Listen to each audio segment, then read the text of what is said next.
I used to believe birthdays were sacred, especially when you reach the age where each one feels like a bonus. This year, I turned 72. I wasn't expecting balloons or a party, but a simple visit, a phone call even. Instead, I spent the day in silence. No doorbell rang, no phone vibrated. The house, once filled with laughter and family, echoed only with the hum of the refrigerator. I sat in the living room, staring at the framed photos lining my mantel. There they were, my 3 children, smiling at graduations, weddings, Christmases. But this time those smiles felt like lies, memories that once brought joy, now pressed on me like stones. I checked my phone again. Nothing, not even a happy birthday dad text. The worst part wasn't their absence. It was the realization that they didn't even think about me. I had spent my life being there for them. Every scraped knee, every loan, every heartbreak. I had sacrificed endlessly and without question. Remembered when Emma needed rent money, twice. I paid it without hesitation. David wanted a new car to impress his girlfriend. I co-signed the loan. Liam got divorced and moved back in with me for a year. I cooked for him daily. And now? Not even a birthday card. I made excuses at first. Maybe they're planning a surprise. Maybe they're busy. But the day ended, and all I had was leftover lasagna and a bottle of wine I opened myself. At 10:47 p.m., I finally accepted the truth. I meant nothing to them unless I had something to give by. Sat back in my chair, eyes burning, not from tears, but from anger held too long. They had taken me for granted for years, and now that I was old and useless to them, they didn't even fake concern. I wasn't sad anymore. I was furious. They had forgotten who raised them, but I hadn't forgotten what I'd done for them. And I decided right then and there that it was time they learned the value of absence. Tomorrow, I'd call my lawyer. The next morning, I woke up with a clarity I hadn't felt in years. I didn't need to wait around, hoping they'd remember me. I picked up the phone, dialed Mr. Franklin, my lawyer for the past 30 years. "I need to make some changes to my will," I said. "Today?" He was quiet for a second. "Everything all right, Richard?" "No," I answered, "but it will be." We scheduled a meeting for that afternoon. I looked around the house as I hung up. Every corner held a story, and every story had them in it. I walked past the hallway where Emma used to leave her ballet shoes, the kitchen table where Liam confessed he was flunking out of college, the garage where David cried after his first heartbreak. So many moments, so much forgiveness, so much love given. But love without respect is exploitation.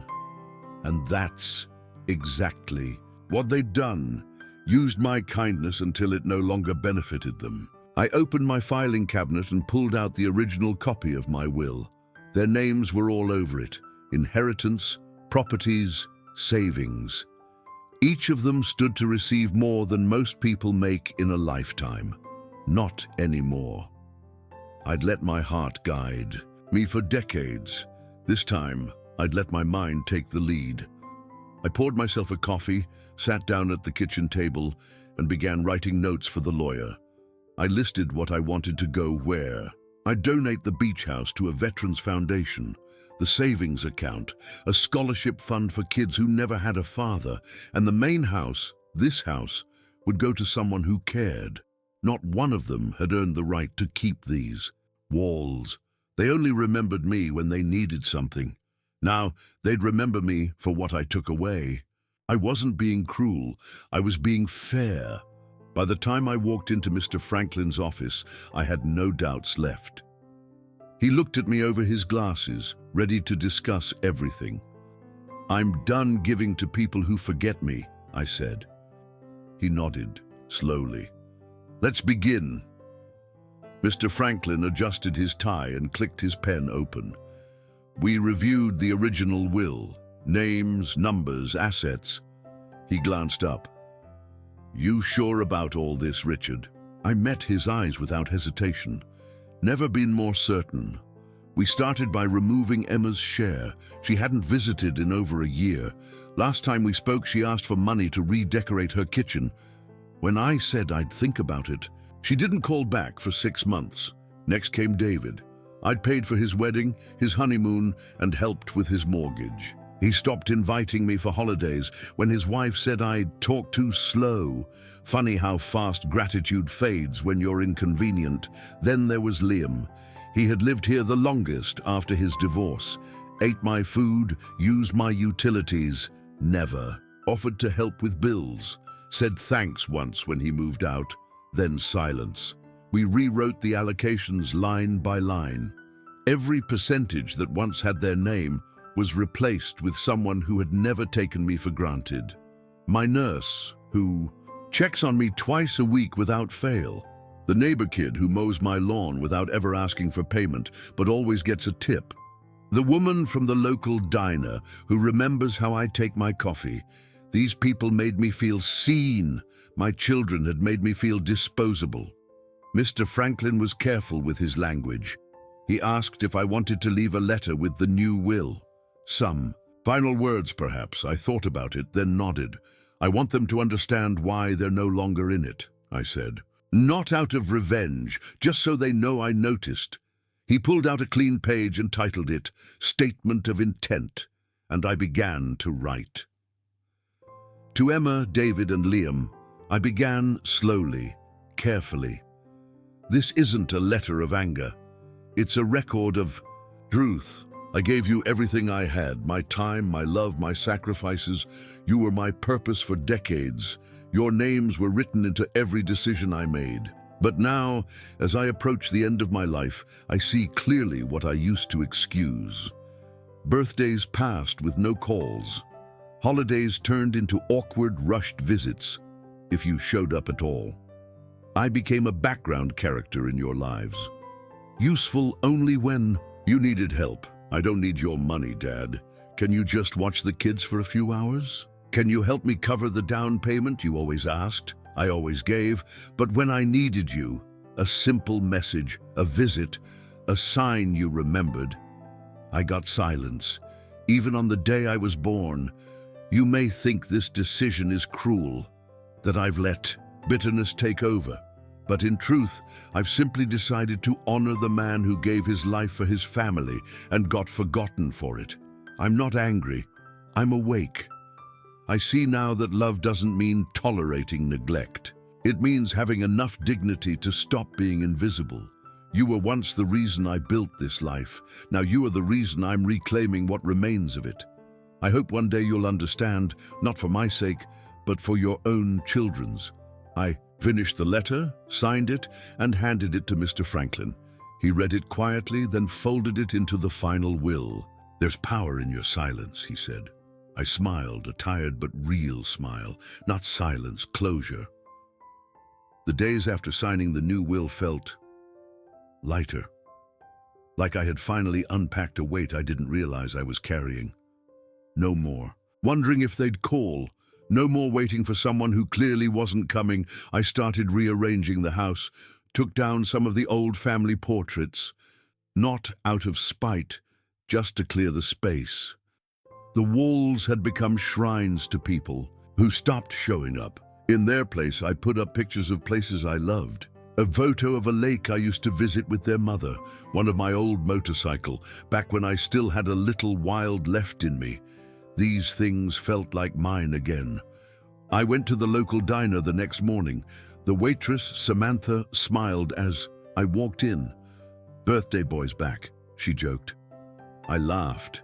She had remembered. She brought me a slice of pie without asking. "No candles today," she said, "but this one's on the house." That moment meant more to me than any gift my kids ever gave, because it was genuine. No strings, no expectations. On my way out, I handed her an envelope. It wasn't money, just a letter. She looked confused. "What's this?" "Just something to read one day," I said, "when I'm not around." I'd written her into the will, a small share, enough to help her pay off her student loans. She'd shown me more kindness in a booth with coffee and pie than my own children had in years. Later that week, I called the foundation I chose for the beach house. The woman on the phone gasped when I told her, "You're donating the entire property?" "Yes," I said. "I want it to matter to someone." She asked if I'd like a plaque in my name. I declined. "I'm not doing this to be remembered," I told her. "I'm doing this because they forgot me." It's strange how fast the heart adjusts once it stops expecting. I no longer flinched when my phone didn't ring, didn't stare at the mailbox, hoping for a card or letter. There was a peace in the silence, now that it had purpose. That weekend, I sat on the porch with a cup of tea, watched the neighborhood kids ride their bikes. One of them, Eli, waved at me like he always did. His dad came over to say thanks for the lawnmower I'd loaned him. "You didn't have to," he said, holding out a small pie his wife made. "I know," I replied, "but I wanted to." That's what real relationships feel like. Reciprocity, appreciation, presence. I started spending more time at the community center, not to distract myself, but because it gave me purpose. I helped some of the boys with homework, gave advice to a young man starting his first job. They called me Mr. R, laughed at my old man jokes, asked for advice their fathers never gave. They made me feel useful, valued. It was humbling to realize that love doesn't always come from blood. Sometimes it comes from strangers who see you for who you are, instead of what you used to be. I told one of the volunteers about the will. She was shocked. "You really cut all your kids out?" I nodded. "You ever spend your birthday alone while your children post selfies at brunch?" She didn't ask again, just patted my shoulder and said, "You did what you had to." One afternoon, I saw David's car drive past my house. He didn't stop, didn't even slow down. He probably didn't realize I was watching from the porch. For a second, the old ache crept back in, but I let it pass, because I wasn't waiting on them anymore. I had already moved on.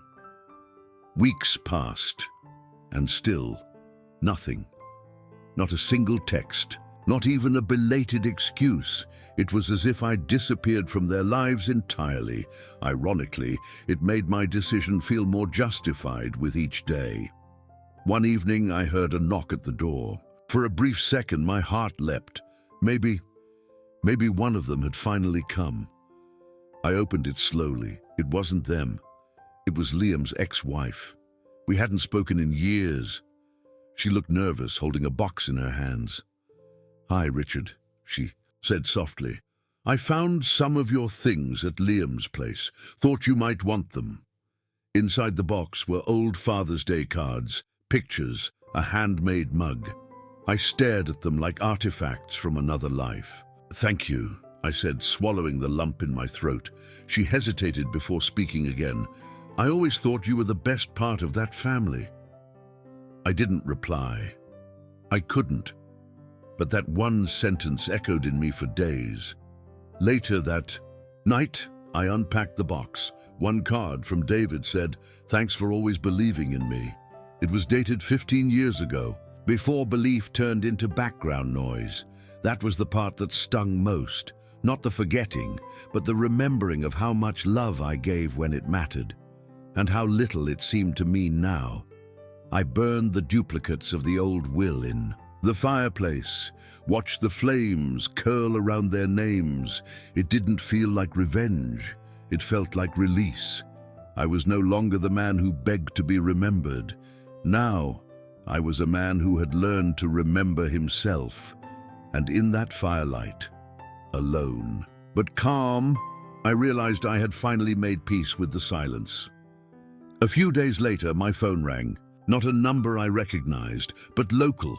I answered cautiously, unsure who would be calling at 9 p.m. "Hey, Dad?" It was Emma.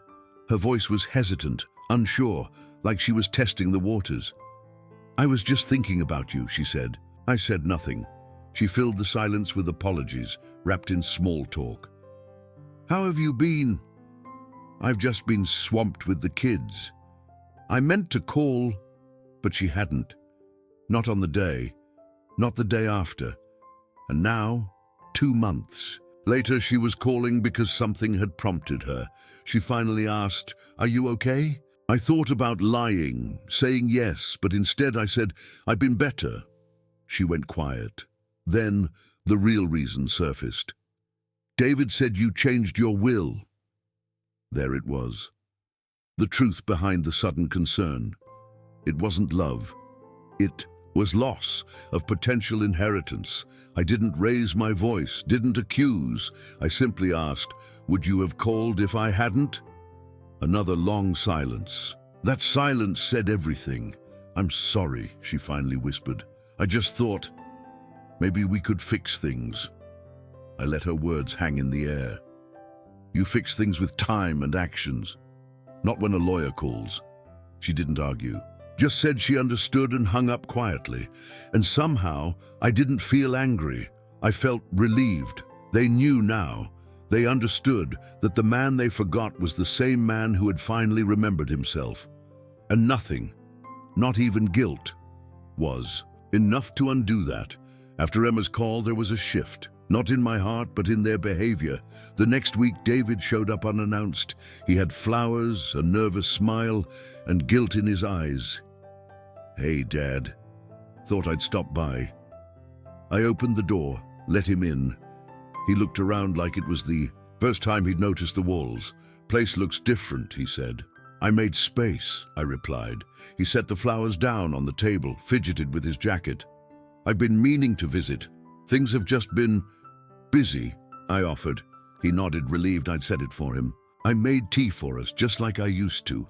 He sipped quietly, eyes on his cup, avoiding mine. Then he asked the question I knew would come. "Is it true about the will?" I looked him in the eye. "Yes." He didn't respond immediately. "I just thought we had time," he finally said. I nodded. "So did I." The air between us thickened. "Years of neglect don't melt in one visit." "I know we haven't been around much," he started, but I held up a hand. "I'm not doing this to punish you, David. I'm doing this to protect what's left of me."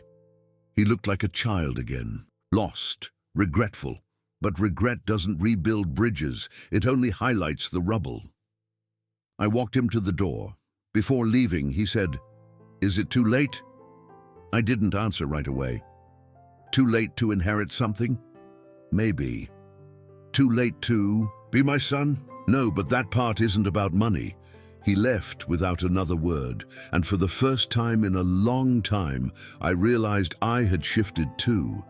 I was no longer hoping they'd come back. I was just watching who stayed.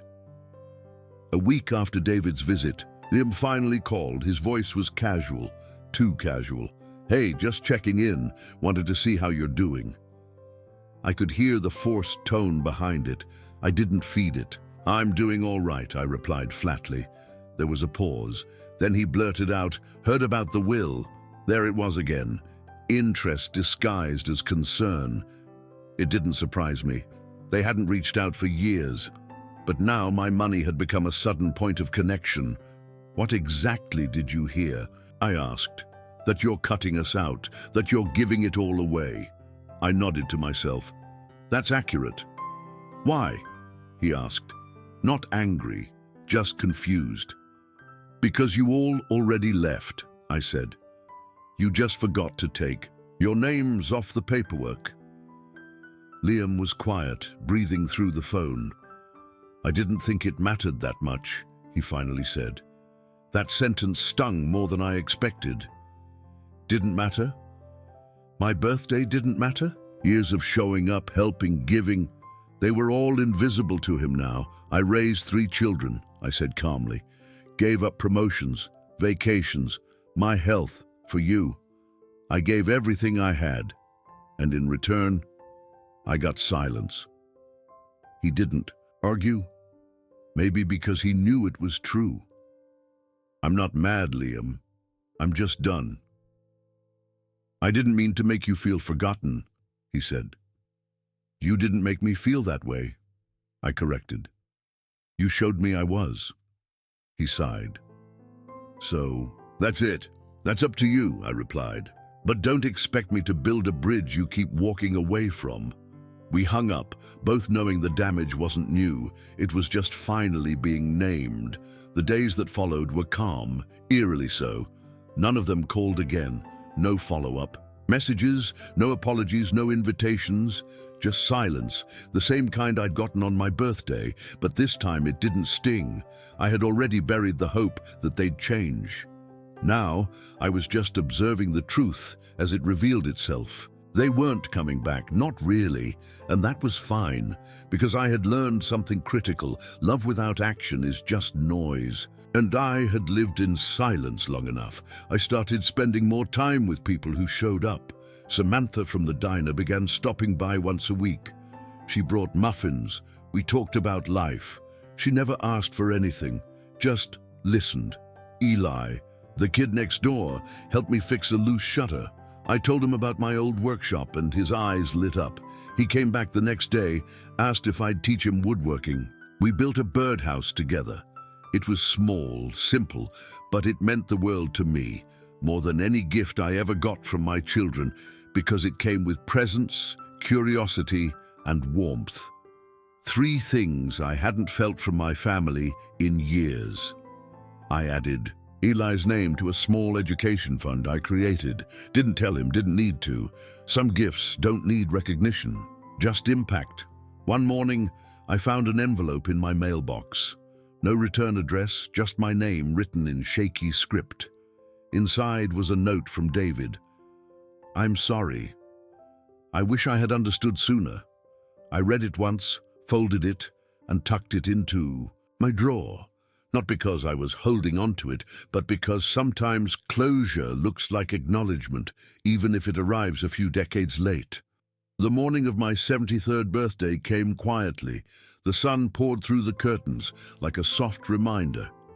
I got dressed, brewed my coffee, and stepped out onto the porch.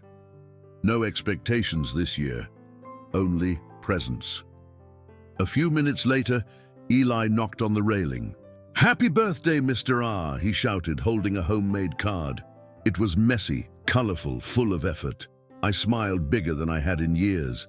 Samantha came by that afternoon with a slice of pie and 2 coffees. "No candles again," she laughed. But I remembered the whipped cream this time. We sat together and talked about small things, weather, music, old movies. There was no tension, no guilt, just time shared. That night I stood in the living room alone, looked at the photos I'd chosen to keep, not of faces, but of moments. The lake, the motorcycle, the birdhouse Eli built. I lit a small candle, not for celebration, but for peace. Peace with the choices I'd made, peace with who showed up and who didn't, and peace with the man I'd become. When I died, my children would still be shocked. They'd ask questions, demand explanations. They'd call the lawyer and fight over what used to be theirs. But they wouldn't understand what they had already lost long ago, because inheritance isn't just about money. It's about memories, time shared, calls answered, birthdays remembered. They abandoned all of that first. So I gave my legacy to those who never forgot me, to people who showed love when there was nothing to gain, to those who knocked on the door with pie or tools or just a smile. Those are the ones who will carry my name with honor. And when the world reads my story, I hope they see the lesson clearly. Being a parent doesn't mean being a doormat. Sometimes love means walking away from the ones you raised, to remember the worth you forgot you had.